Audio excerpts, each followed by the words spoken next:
Mimi naitwa Okomo Omoge. Mimi ndio senator wa kaunti ya Nyamira.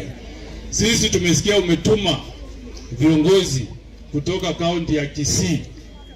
Walikuwa hapa. Wengine anaitwa Mheshimiwa Osoro. Amekuja kutisha sisi kutuambia kwamba ile kura ambao wananchi wa Nyamira watapiga eti wataiba. Wananchi mtakubali hiyo? Mtakubali hiyo? Mheshimiwa Rais, umeona hiyo ni sauti ya wananchi wa kaunti ya Nyamira. Sisi tunakuambia utuache, utupatie uhuru, tuchague viongozi ambao wanataka katika wadi zetu 3 za kaunti ya Nyamira. Hatutaki fujo, hatutaki uwizi wa kura. Ule mwizi ambao umepeleka tumeona kwa gazeti ambaye ameibia wananchi pesa ya hospitali kule Kenyatta National Hospital. Wewe mpeleke kama ni huko Mbera, lakini uwizi hatutaki katika kaunti ya Nyamira. Hapo tuko pamoja. Na pia tunakuambia sisi hatutaki utuuzie siasa ya uongo.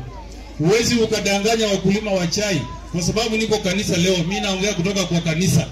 Uwezi ukadanganya wakulima wa chai eti kwamba umetengeneza kilimo, ati umepata bonus mzuri na ila kwamba umepata shilingi 10. Rais wametengeneza bonus kweli? Hakuna. Kwa hivyo usituletee uongo mheshimiwa. Na sisi tuna imani. Tumeambiwa leo tuombe Mwenyezi Mungu kama tunatafuta kiti ya urais, tunatafuta tukimweka Mungu wapi?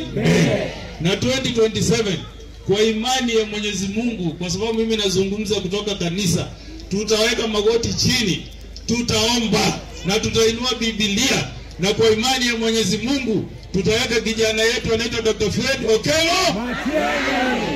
Hiyo ni sauti ya wananchi wa Nyamira.